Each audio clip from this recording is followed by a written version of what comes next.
Hey Jake, I just wanted to say thanks for coming out and doing the interview with us today. It's going to help us with our school project a lot, and I definitely think your insight's going to be good on the whole scenario. If there's any questions that I ask you that you don't really want to answer, you don't have to. You know, I mean, feel free not to answer any of them. And yeah, hopefully we can get through the interview and share some insight with the class. Alright, John. Yeah. Okay, so what major factors do you think were the main contributors to your previous lifestyle choice? Well, that would all be considered towards an uneducated mind. There's quite a few, but that was all based on what I didn't know about myself because I wasn't able to understand certain things about what was going on in my own head and what was going on and how that affects what's going on in my life and my environment, which would be where I'm living, whatever. That would be too much abuse growing up in different forms. That would be mental illness. That would be even addiction. All these factors, and it's just I didn't know what I was supposed to know yet, but I did know what I did know, and what I also knew was that I'm responsible for my own choices, and it was still made sense to me that it's easier to not be responsible because I still have a girl in my bed, and so why does it really matter? So have you been diagnosed with a mental illness at all? Actually, yes, that's part of my bloodline. It's on paper. If you actually want to see that at some point, you probably don't, but whatever. It's the psychiatrist they diagnosed me with as he put it a full-blown schizophrenic illness. Now, with that being said, there is other people I'm sure you've seen that have been, full-blown schizophrenic, and I'm sitting here talking to you with sound mind. How could I possibly say that? Mm-hmm. It's because the chemical imbalance is, it's just that, an imbalance. How? Because you are balanced. That's why you're not diagnosed with an imbalance. The imbalance has different, I guess degrees is the best way to say it. It's still schizophrenia. That's what part of my brain is affected, but not as bad as, say, that person's is. So because of that, I've had the opportunity to have the control over the situation. So although I still have what is diagnosed as hallucinations and delusions, I don't react to them as much because although I know they're happening, I'm not making you aware of it because I have had the opportunity to do that. Although I can certainly, if it happens, tell you that this is say hi to George, for fuck's sakes. It's not like that, but I think that said it right there, John. It's a degree. I had the opportunity to control it, therefore I have the control. So thanks, Jake. Do you feel that the mental illness was a main contributor to you being homeless? I wouldn't say the illness itself was a main contributor. I would say only a partial contributor, because it was just as much as a contributor as any of the abuse or the addiction or my uneducated mind as a whole would really be the main contributing factor, because I didn't know then what I know now about what's going on in my own head and about what's going on in the real world. And what's going on with how taxes are run and how government runs the people and how they make our life easier because we pay taxes, etc., blah, blah, blah.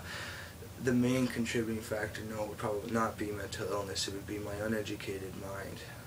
Now that I'm taking care of my illness, therefore I could open the educational door and be able to have the understanding. That's where I am now, almost 27 years old, just figuring it all out. Hey, so do you think that being homeless was a direct result of decisions that you personally made? Yeah, because like I said, I always knew I was responsible for my own choices. Whether or not I would make the same choices now, no, because I know better now, but yeah, that's a very quick answer. So, what were some major choices that you made, in your own opinion, that were the main choices that made you homeless?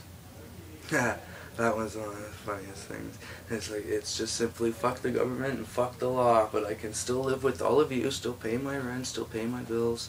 You even have the guy that just does the panhandling in the city. One of my favorites was the guy with the mohawk, the boxers, and the chipboard attached with duct tape over itself, and on the front it said "kick a punk for $1." That's how he got his shit done for the day. He still got paid, right? Hey, but it's another homeless guy. So, do you ever get tempted to go back to the old lifestyle? lifestyle, and is it an ongoing day-by-day battle? Not a day-by-day battle, but some days, yeah. Because the best parts of being homeless are some of the best memories I have.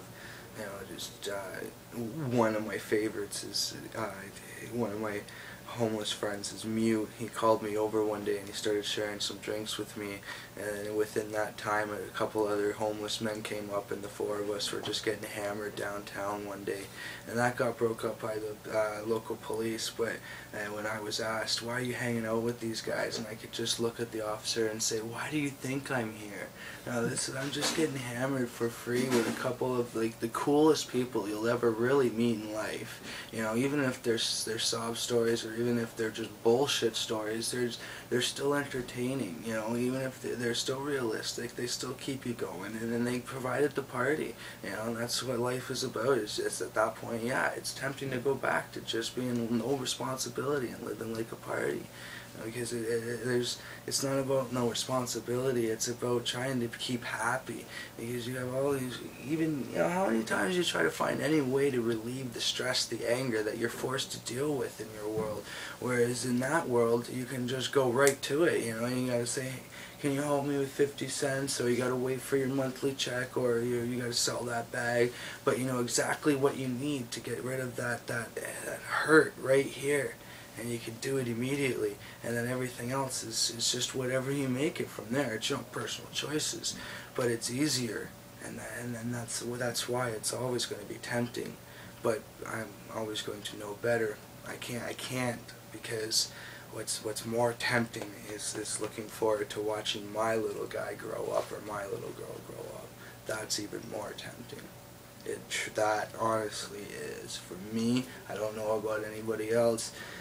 I grew out of it, I guess, in that sense, because I want the child. But then again, like I said, I also know better because I've been taking professional help. I've been encouraged to by some of the most close people that I found in my life as a result of being homeless.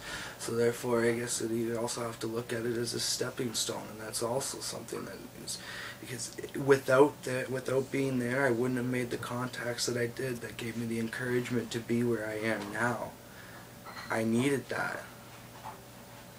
I don't know. So thanks a lot, Jake, for doing the interview. It definitely gave a lot of insight and it's just perfect. And definitely. And is there any final thoughts you want to leave with anybody, or some insight at all?